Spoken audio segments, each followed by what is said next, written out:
कि इस देश में योग्य नेतृत्व का अवसर मिलना चाहिए नहीं।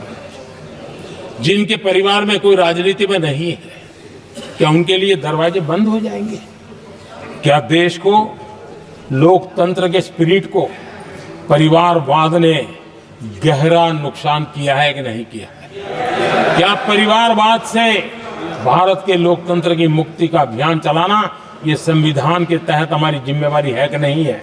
और इसलिए समानता के सिद्धांत की बात कहे, अवसर की बात कहे, हिंदुस्तान के हर किसी को,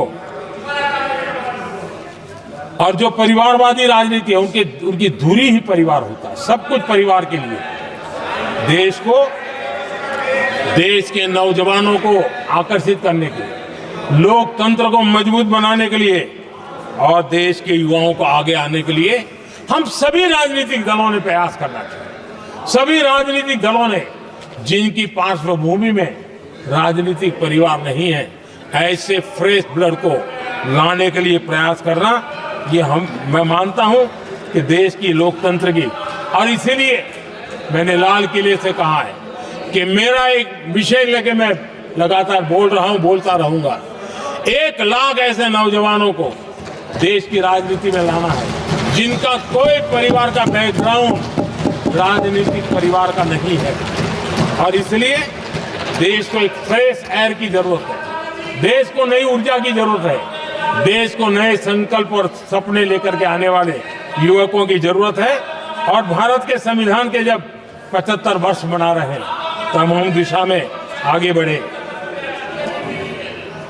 आदरणीय सभापति जी, मुझे याद है मैंने एक बार लाल किले से संविधान में हमारे कर्तव्य को लेकर के उल्लेख किया था, और मैं हैरान हूं कि जिनको संविधान का समझ नहीं आता है वो कर्तव्य की भी मजाक उड़ाने लग गए।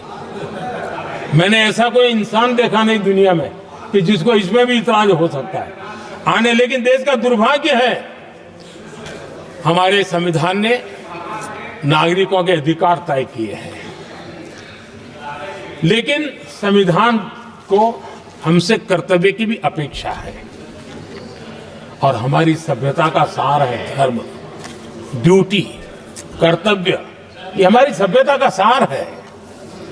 और महात्मा गांधी जी ने कहा था, महात्मा जी का कोट है, उन्होंने कहा था, मैंने ये अपनी अशिक्षित लेकिन विद्वान मां से सीखा है कि हम अपने कर्तव्यों को जितना अच्छे से निभाते हैं उसी से अधिकार निकल करके आता है।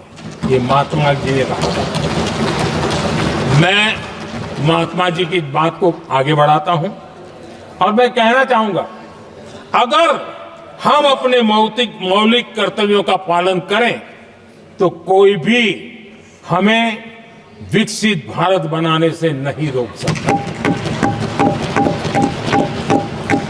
संविधान का 75वां वर्ष कर्तव्य के प्रति हमारे समर्पण भाव को, हमारी प्रतिबद्धता को और ताकत दें, देश कर्तव्य भावना से आगे बढ़े, ये मैं मानता हूं समय की मांग है।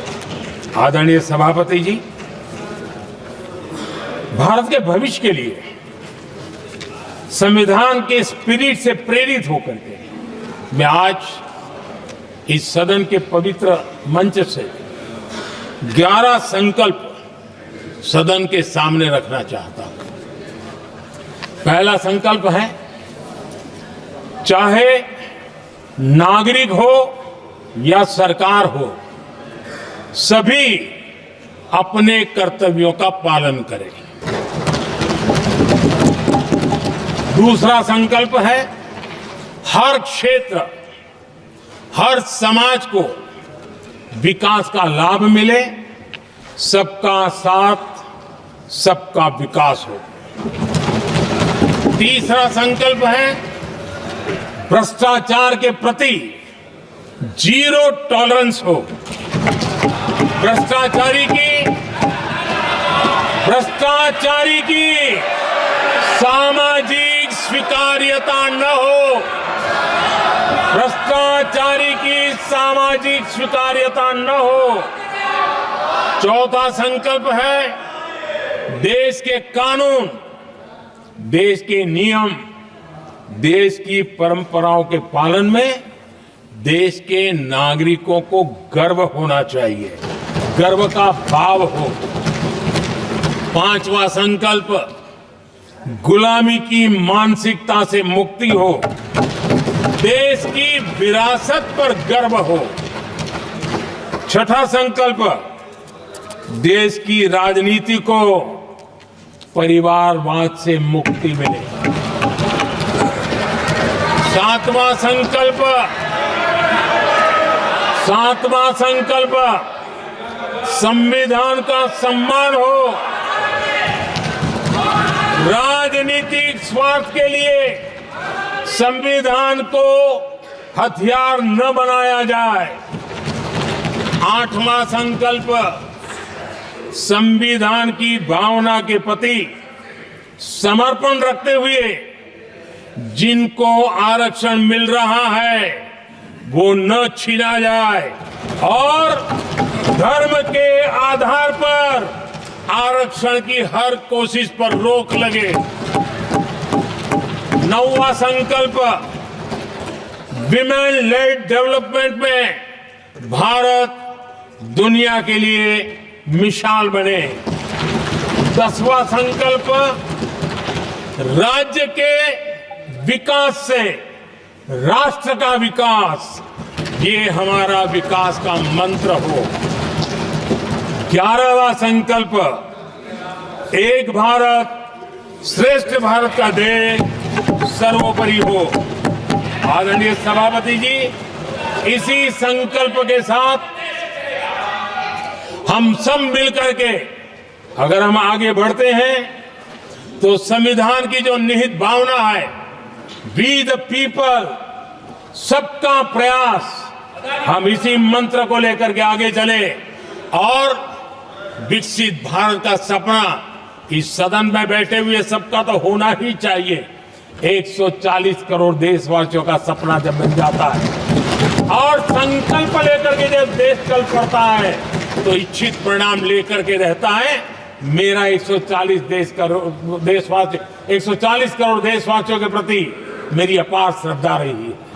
उनके सामर्थ्य पर मेरी श्रद्धा है, देश की युवा शक्ति पर मेरी श्रद्धा है, देश की नारी शक्ति पर मेरी श्रद्धा है। और इसलिए मैं कहता हूं कि देश 2047 देश जब आजादी के 100 साल मनाएगा तो विकसित भारत के रूप में मनाएगा।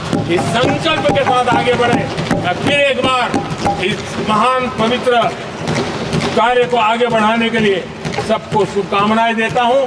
और मैं आदरणीय सभापति जी, आपने समय बढ़ाया, इसके लिए मैं आपका बहुत बहुत आभार व्यक्त करता हूं। बहुत बहुत धन्यवाद।